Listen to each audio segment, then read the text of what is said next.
നിങ്ങളുടെ വീട്ടിൽ current leakage സംഭവിക്കുന്നുണ്ടോ എന്ന് അറിയാൻ ആകാംക്ഷയുള്ളവരാണോ നിങ്ങൾ? ഒരു ഇലക്ട്രീഷ്യൻ്റെ സഹായമില്ലാതെ, സാമ്പത്തിക ബാധ്യതയില്ലാതെ നിങ്ങൾക്ക് എളുപ്പത്തിൽ നിങ്ങളുടെ വീട്ടിൽ കറണ്ട് ലീക്കേജ് ഉണ്ടോ എന്ന് മനസ്സിലാക്കാം.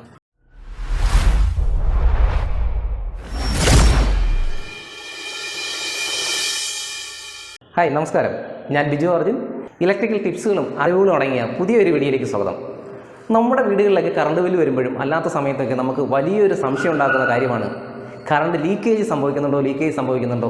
ഇത് എല്ലാവരുടെയും മനസ്സിലുള്ള ഒരു ആദ്യമാണ്. അതിന് ചെറിയ വീടെന്നോ വലിയ വീടെന്നോ യാതൊരു വ്യത്യാസമില്ല. അപ്പോൾ നമ്മുടെ ഈ സംശയം പരിഹരിക്കുന്നതിന് വേണ്ടിയിട്ട് നമ്മൾ പല ഇലക്ട്രീഷ്യന്മാരെയും വീട്ടിലേക്ക് വിളിച്ചു വരുത്താറുണ്ട്. അവരെ കൊണ്ട് പല ടെസ്റ്റുകൾ ചെയ്യിക്കാറുണ്ട്. പക്ഷേ ഇതിൻ്റെ ഒന്നും ഒരാവശ്യവുമില്ലാതെ തന്നെ നമുക്ക് നിസ്സാരമായിട്ട് നമ്മുടെ വീട്ടിൽ കറണ്ട് ലീക്കേജ് ഉണ്ടാകുന്നുണ്ടോ എന്ന് കണ്ടുപിടിക്കാൻ കഴിയും.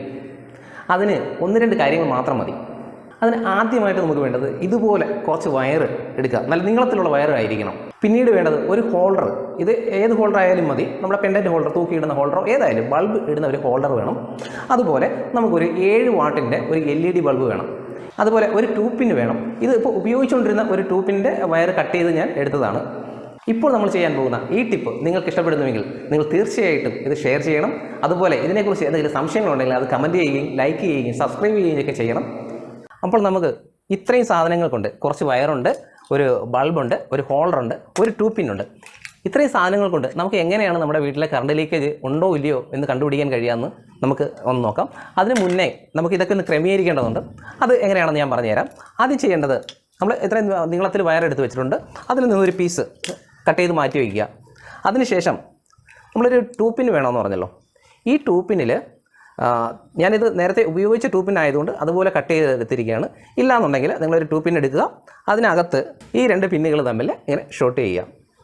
ഷോർട്ട് ചെയ്തതിന് ശേഷം ഈ നീളമുള്ള വയറിൻ്റെ അറ്റത്തായിട്ട് ഇത് കണക്ട് ചെയ്യുക. ഇതിങ്ങനെ കണക്ട് ചെയ്തെടുത്തു. ഇത് നേരത്തെ ഉപയോഗിച്ചുകൊണ്ടിരുന്ന ഒരു 2 പിൻ ആയതുകൊണ്ടാണ് ഈ 2 വയർ ഇങ്ങനെ കട്ട് ചെയ്തെടുത്തത്. അല്ലാന്നുണ്ടെങ്കിൽ ഈ പിന്നിൻ്റെ അകത്ത് തന്നെ നിങ്ങൾക്ക് അത് കണക്ട് ചെയ്ത് പുറത്തേക്ക് വയറെടുക്കാവുന്നതാണ്. അതിനുശേഷം ഈ വയറിൻ്റെ അറ്റത്തായിട്ട് ഒരു ഹോൾഡർ കണക്ട് ചെയ്യുക. അപ്പോൾ നമുക്ക് ഈ ലീക്കേജ് ഉണ്ടോ എന്ന് മനസ്സിലാക്കുന്നതിനുള്ള ടെസ്റ്റ് ചെയ്യുന്നതിന് ഉള്ള ക്രമീകരണം എന്ന് പറഞ്ഞാൽ, നീളമുള്ള ഒരു വയറെടുക്കുക. അതിൻ്റെ ഒരറ്റത്ത് ഒരു 2 പിൻ കണക്ട് ചെയ്യുക. ആ 2 പിന്നിൻ്റെ 2 പിന്നുകളും കൂടെ ജോയിൻ്റ് ആയിരിക്കണം. ഇത് ഇങ്ങനെ ജോയിൻ്റ് ചെയ്തിരിക്കുന്നു. അല്ലെങ്കിൽ നമുക്ക് ഈ പിന്നിനകത്ത് തന്നെ നമുക്ക് ജോയിൻ്റ് ചെയ്തെടുക്കാം.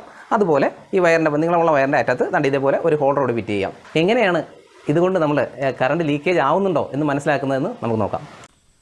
ഈ ടെസ്റ്റ് ചെയ്യുന്നതിന് മുമ്പ് നമ്മൾ ആദ്യം ചെയ്യേണ്ടത് മെയിൻ സ്വിച്ച് ഓഫ് ചെയ്യുക എന്നുള്ളതാണ്.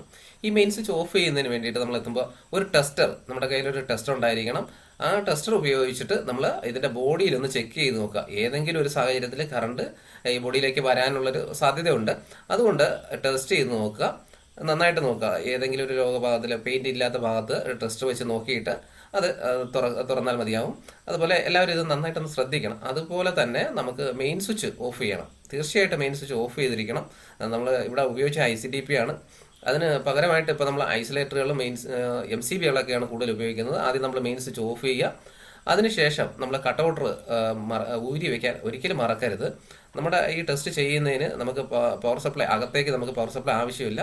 ഇനി നമുക്ക് ഈ ടെസ്റ്റ് ചെയ്യുന്നതിന് നമ്മൾ ഒരു 2 പിൻ കണക്ട് ചെയ്ത് വെച്ചിട്ടുണ്ടല്ലോ, ഷോർട്ട് ചെയ്ത്, അതിനെ നമ്മൾ നേരിട്ട് നമ്മൾ പ്ലഗിലേക്ക് കുത്തുകയാണ്. പ്ലഗ് ചെയ്തിട്ട് സ്വിച്ച് ഓൺ ചെയ്യണം.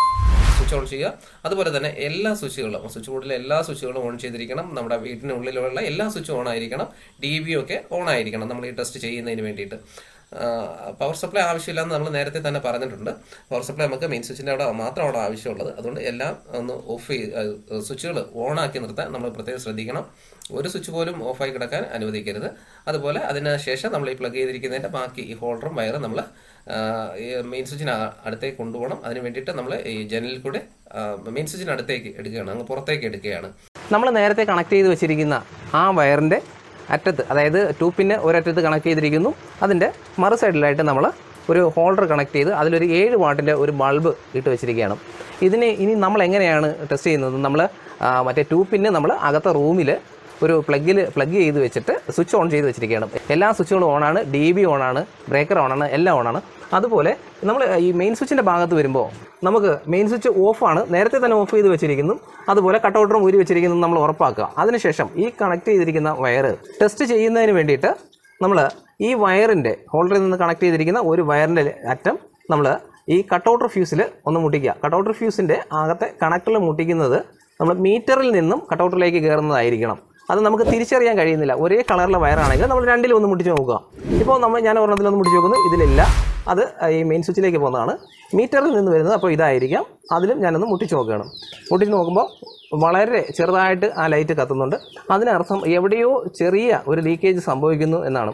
ഇത് എന്തുകൊണ്ടാണ് ഇങ്ങനെ വരുന്നതെന്ന് വെച്ചാൽ, ലീക്കേജ് സംഭവിക്കാനുള്ള പല കാരണങ്ങളുണ്ട്. ഇത് ഇങ്ങനെ ഈ ലൈറ്റ് കത്തുമ്പോൾ, ഇത് 7 വാട്ടുള്ള ഒരു ബൾബാണ്. വയറിങ് നമ്മൾ എല്ലാ സ്വിച്ചുകളും ഓൺ ചെയ്തിട്ടുണ്ടെങ്കിലും മെയിൻ സ്വിച്ച്, കട്ടൗട്ട് ഫീസ് എല്ലാം ഊരി വെച്ച് നമ്മൾ ഫ്രീ ആക്കിയിരിക്കുകയാണ്. എന്നിട്ടും ഇതുപോലെ ലൈറ്റ് കത്തുന്നുണ്ടെങ്കിൽ ചെറിയ തോതിൽ വയറിങ്ങിലൂടെ ലീക്കേജ് സംഭവിക്കുന്നുണ്ടെന്ന് മനസ്സിലാക്കണം. അത് എങ്ങനെയെന്ന് വെച്ചാൽ, ചിലപ്പോൾ നമ്മൾ പ്ലഗ് ചെയ്തിരിക്കുന്ന ഏതെങ്കിലും ഉപകരണങ്ങൾ വഴി അതിൻ്റെ ബോഡിയിലേക്ക് ലീക്കേജ് സംഭവിക്കുന്നുണ്ടാവാം. അത് നമുക്ക് തുടർച്ചയായിട്ടുള്ള ഒരു ELCV ട്രിപ്പ് ആവുന്നതിന് ഒന്നൊരു കാരണമാവുന്ന തരത്തിലായിരിക്കത്തില്ല. ചെറിയ രീതിയിൽ മാത്രമേ ഇത് കത്തുന്നുള്ളൂ. അല്ലെങ്കിൽ പിന്നെ സംഭവിക്കാവുന്നത്, നമ്മുടെ മോട്ടോറുകൾ, സബ്മേഴ്സിബിൾ പമ്പുകളൊക്കെ ആകുമ്പോൾ അത് വെള്ളത്തിൽ കിടക്കുന്നതായതുകൊണ്ട് ചെറിയ തോതിലൊരു ലീക്കേജ് കറണ്ട് സംഭവിക്കും. അത് വലിയ കാര്യമായിട്ട് എടുക്കേണ്ടതല്ല. നല്ല ബ്രൈറ്റായിട്ട് കത്തുന്നുണ്ടെങ്കിൽ ഇങ്ങനെ ചെയ്ത് നോക്കുമ്പോൾ നല്ല ബ്രൈറ്റായിട്ട് തന്നെയാണ് കത്തുന്നതെങ്കിൽ നിങ്ങൾ ഇതിൽ പവർ കൂടിയ ഒരു ബൾബ് ഇട്ട് നോക്കുക. ഇതിപ്പോൾ 7 വാട്ടാണ്. ഇതിനേക്കാൾ പവർ കൂടിയ ബൾബ് 9 വാട്ടോ 12 വാട്ടോ 15 വാട്ടോ ഒക്കെ ഇട്ട് നോക്കുക. അപ്പോഴും നന്നായിട്ട് പ്രകാശിക്കുന്നുണ്ടെങ്കിൽ നമുക്കൊരു ഫിലമെൻറ്റ് ബൾബ് തന്നെ ഇട്ട് നോക്കാം. അപ്പോൾ കൂടുതലായിട്ട് ഇത് കാണിക്കുന്നുണ്ടെങ്കിൽ, അപ്പോൾ ഫിലമെൻറ്റ് ബൾബൊക്കെ ഇട്ട് നോക്കുമ്പോൾ നിങ്ങൾ തീർച്ചയായിട്ടും ഈ മെയിൻ സ്വിച്ചിൻ്റെ അടുത്ത് നിന്ന് മാറി നിന്നൊക്കെ ചെയ്യണം. കാരണം എന്ന് വെച്ചാൽ ഫിലമെൻറ്റ് ബൾബൊക്കെ ഇടുമ്പോൾ അതിന് കറണ്ട് കൂടുതലായതുകൊണ്ട് ഇതിൻ്റെ ബോഡിയിലേക്ക് കറണ്ട് വരാം. മെയിൻ സ്വിച്ചിൻ്റെ ഈ ബോക്സിൻ്റെ ബോഡിയിലേക്ക് കറണ്ട് വരാനുള്ളൊരു സാധ്യതയുണ്ട്. അതുകൊണ്ട് നിങ്ങൾക്ക് 7 വാട്ടിൻ്റെ 9 വാട്ടിൻ്റെയൊക്കെ ബൾബ് ഇടുമ്പോൾ പ്രകാശം കൂടുതലായിട്ട് തോന്നുന്നുണ്ടെങ്കിൽ തീർച്ചയായിട്ടും നിങ്ങൾ ഒരു ഇലക്ട്രീഷ്യൻ്റെ സഹായം ആവശ്യമായിട്ട് വേണ്ടി വരും. നിങ്ങൾ ഇങ്ങനെ ഒരു ലീക്കേജ് കാണുന്നുണ്ടെങ്കിൽ നമ്മൾ ആദ്യം ചെയ്യേണ്ടത്, നമ്മൾ പ്ലഗ് ചെയ്ത് വെച്ചിരിക്കുന്ന എല്ലാ ഉപകരണങ്ങളും, പ്ലഗ് ചെയ്തിരിക്കുന്ന എല്ലാ സാധനങ്ങളും നമ്മൾ ഊരി മാറ്റി വയ്ക്കുക. മോട്ടറിൻ്റെ സ്വിച്ച് ഓഫ് ചെയ്ത് വെച്ചിട്ട് നമ്മൾ ഒന്നുകൂടെ ഒന്ന് ചെക്ക് ചെയ്ത് നോക്കുക. ചെക്ക് ചെയ്ത് നോക്കുമ്പോൾ ഇതുപോലെ ബൾബ് കത്തുന്നില്ല എന്നുണ്ടെങ്കിൽ വയറിങ്ങിൽ യാതൊരു വിഷയവും ഇല്ല എന്ന് തന്നെ നമുക്ക് തീരുമാനിക്കാം. അതുപോലെ നമ്മൾ ഉപയോഗിക്കുന്ന ഉപകരണങ്ങളിൽ ഉള്ള ചെറിയ ലീക്കേജാണ് ഇങ്ങനെ കാണിക്കുന്നതെന്ന് നമുക്ക് മനസ്സിലാക്കാൻ കഴിയും. ഈ പറഞ്ഞതുപോലെ കുറച്ച് വയറും ഒരു ട്യൂബിനും ഒരു ബൾബൊക്കെ ഉപയോഗിച്ചിട്ട് നിങ്ങൾക്ക് ഈസി ആയിട്ട് നിങ്ങളുടെ വീട്ടിലെ ഈ കറണ്ട് ലീക്കേജ് സംഭവിക്കുന്നുണ്ടോ എന്ന് മനസ്സിലാക്കാൻ കഴിയും. നമ്മൾ ബൾബൊക്കെ ഉപയോഗിച്ച് നോക്കുമ്പോൾ ബൾബിന് ബ്രൈറ്റ്നസ് കൂടുതലായിട്ട് തോന്നുന്നുണ്ടെങ്കിൽ നമ്മൾ പ്ലഗ് ചെയ്ത് വെച്ചിരിക്കുന്ന ഉപകരണങ്ങളൊക്കെ ഒന്ന് ഊരി വെച്ചിട്ട് ഒന്നുകൂടെ നോക്കണമെന്ന് പറഞ്ഞിട്ടുണ്ട്. അപ്പോൾ ആ സമയത്തും അങ്ങനെ കാണിക്കുന്നുണ്ടെങ്കിൽ നിങ്ങൾ തീർച്ചയായിട്ടും ഒരു ഇലക്ട്രീഷ്യൻ്റെ സഹായം തേടണം.